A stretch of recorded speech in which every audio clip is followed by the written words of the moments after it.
Hey everybody, welcome back to Hey Let's Practice. This is Brett. I'm helping you practice your way through the Hal Leonard Guitar method. Today in today's lesson, we're going to be practicing number 41 on page 21. This is 12-bar rock. If you're enjoying the videos, please do the YouTube thing and like, share, subscribe, all that kind of stuff. I really appreciate it. We're up to, I believe, 23 subscribers at the moment, which is awesome, and almost 1,000 views, which is again awesome, and I really appreciate it. So in 12-bar rock, we get to practice some chord transitions between a G chord, a C chord, a G chord, back to a G chord, D7, yeah, back to the C, G, right? Now, if you're aware that there are two different fingerings for the G chord, that we've got what I call the 1, 2, 3 G, and we've got the 2, 3, 4 G, it's the same chord but different fingerings, you'll notice that there were a couple of spots where I could smoothly transition from G to C, but there was also another spot, I think, to D7, right, where I had to move all my fingers to make that transition. So make sure that you're comfortable with both versions of the G chord. Let's go over that real quick. So the G chord basically works like this. I need something to fret this G, this B, and this G up here. So third fret of the low E string, second fret of the B string, and third fret of the high E string. Now, there are two easy ways to do that. The one that I call 1, 2, 3 is my second finger is on that third fret of the E string. My first finger is on the second fret of the B string, of the A string, causing a B. Open D, open G, open B. Third finger on that top G. So 1, 2, 3. Okay? Now, 2, 3, 4 G uses the same finger fret position, but with second finger on the B, third finger on the G, and fourth finger on the top E. It's the same chord, we just use different fingerings to do it depending on where we're coming from, where we're going to. So sometimes that makes the transition from chord to chord easy. For example, G chord to C chord, it's pretty easy. This G chord to this D7, not so easy. A little bit more complicated, but this G to the D7, pretty easy, right? So sometimes we can do the easy version, sometimes we have to do the hard version. Okay, so we went over the G chord. Here's the C chord. I want my third finger to be on the third fret of the A string. That gives me my root note, my C. Second finger is on the second fret of the D string. That gives me my E. Open G. First finger, first fret of the B string, that gives you my C, and then open E. Notice I didn't play my low E string. C, E, G, B, C, E. Ta-da! All right. So we've got our G chord, two versions of it. We've got our C chord. Now we need our D7. Open D string. Second finger on the second fret of the G string gives us our A. First finger on the B string, first fret, gives us our C. Third finger on the second fret of the E string gives us our F sharp. Okay? Be careful. If you flatten your fingers too much, then you get this. Sort of thing. So arch your fingers so you're only ever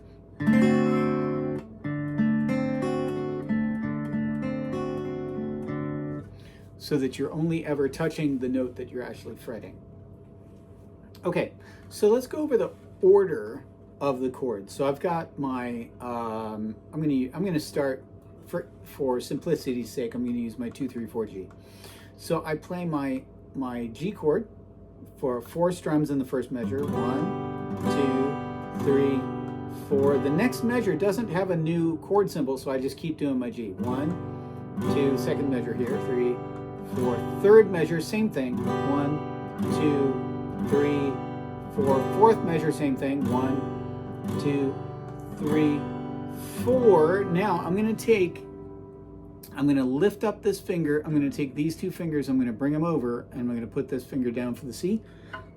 I'm going to strum my C chord, 2, 3, 4, same thing, 1, 2, 3, 4. Now back to the G chord, 1,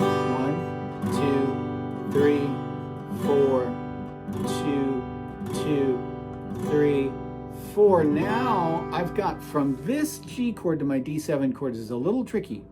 Find the C and then put these two fingers here, the A, and the F sharp up here.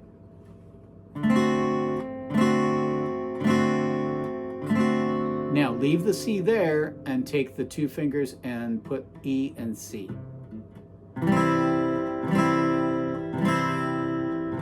And then I can go back to my 2, 3, 4 G.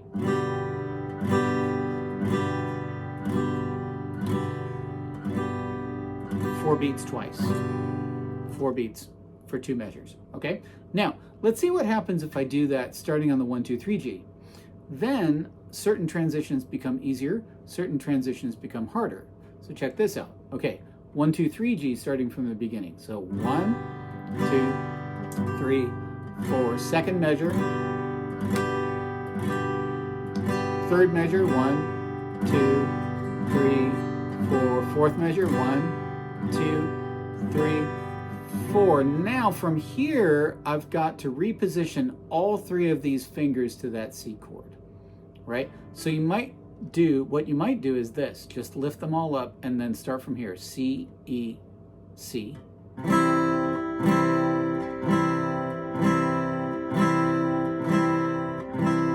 And again, now what I would do is I would position this low G, this B, and this G up here.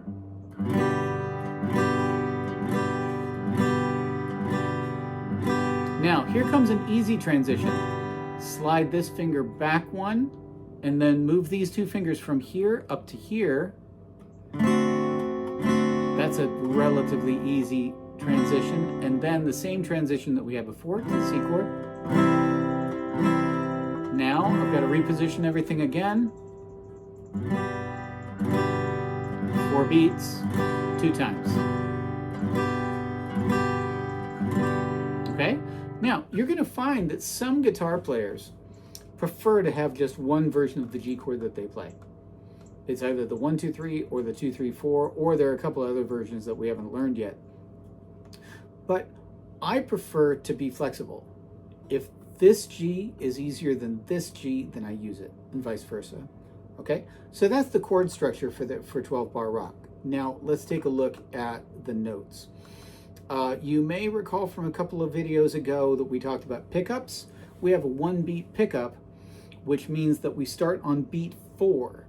So we start on beat 4, and then the next beat is beat 1, and we're starting with 2 Gs.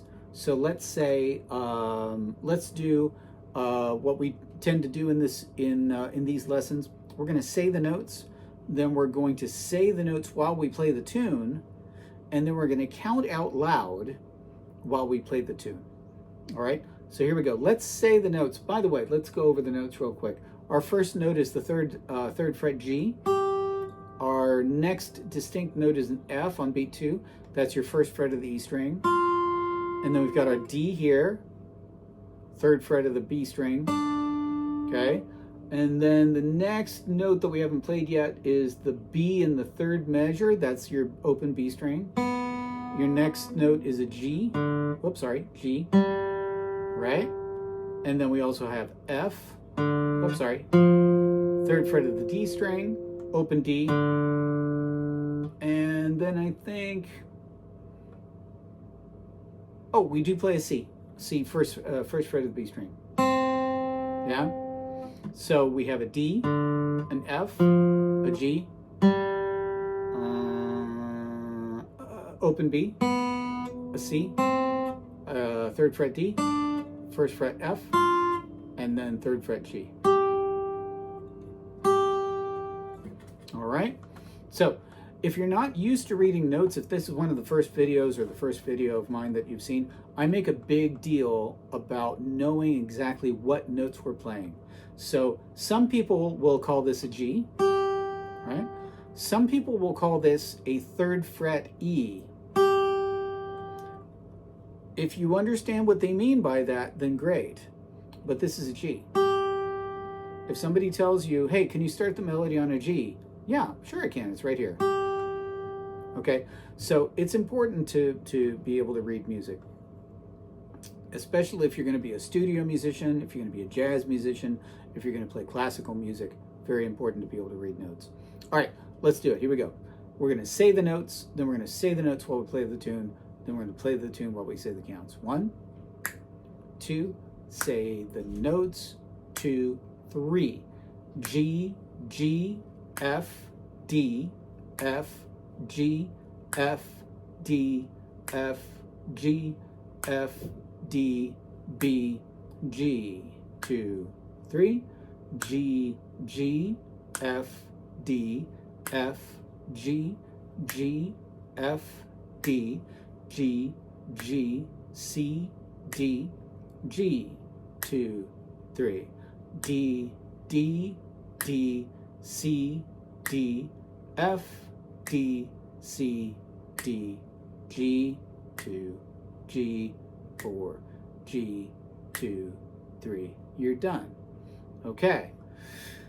Now notice when we said the first measure, the first full measure, the pickup doesn't count as a measure, by the way.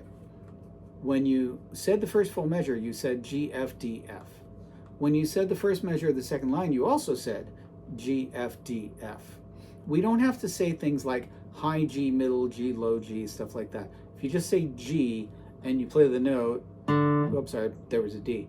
If you play the note, that's the G they mean, or the G you mean, okay? Now, let's play the tune. Again, we're starting on beat 4, so the count's gonna go 1, 2, 1, 2, 3, G.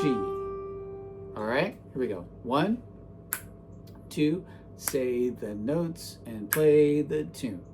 G, G, F, D, F, G, F, D, F, G, F, D, B, G, 2, 3, G, G, F, D, F, G, G, D, D, D, D, C, D, G, 2, 3, D, D, D, C, D, F, D, C, D, G, G, and G, 2, 3, you're done. Okay, my apologies for misnaming one of the notes. I think I was looking ahead or something, I'm not sure. Anyway, so even the pros make mistakes. Don't sweat the mistakes. You're gonna make lots of mistakes along the way. Don't sweat it. Okay, now we're gonna count out loud, all right? Say the counts, play the tune. If what you just did was difficult, do it 10 times. Just do it over and over and over again until your brain just starts equating this position and this sound with G. All right, here we go. We want to make these things automatic so we're no longer consciously thinking of them. But now we're going to say the counts. Start with beat 4 as you play your G. 1, 2, 1, 2, 3, 4, 1, 2, 3, 4, 1, 2, 3, 4, 1, 2, 3, 4, 1, 2, 3, 4, 1, 2, 3, 4, 1, 2, 3, 4, 1, 2, 3, 4, 1, 2, 3, 4, 1, 2, 3, 4, 1, 2, 3, 4, 1, 2, 3, 4, 1, 2, 3, you're done. All right, hope that was successful for you. I'm sure you did awesome. Again, do it several times. Do it several times for several days in a row. Practice each of these exercises for at least like a week or two, and just let the concepts sort of sink into your mind so that things become automatic. So when I say G, you don't think to yourself, oh, okay, wait a minute, G is Where's G? Oh, it's here, right? You can just say, play me a G. And there it is. Okay? We want these concepts to be automatic. But take your time, have fun with it. Final exam on this is to play along with the backing track that comes with the book. And if you don't have the backing track for whatever reason, you can quit out of this video, go to another video on YouTube that has all the backing tracks for all the songs. And I wish you the best of luck. Have fun with it, and I'll see you in the next video. All right, bye-bye, everybody.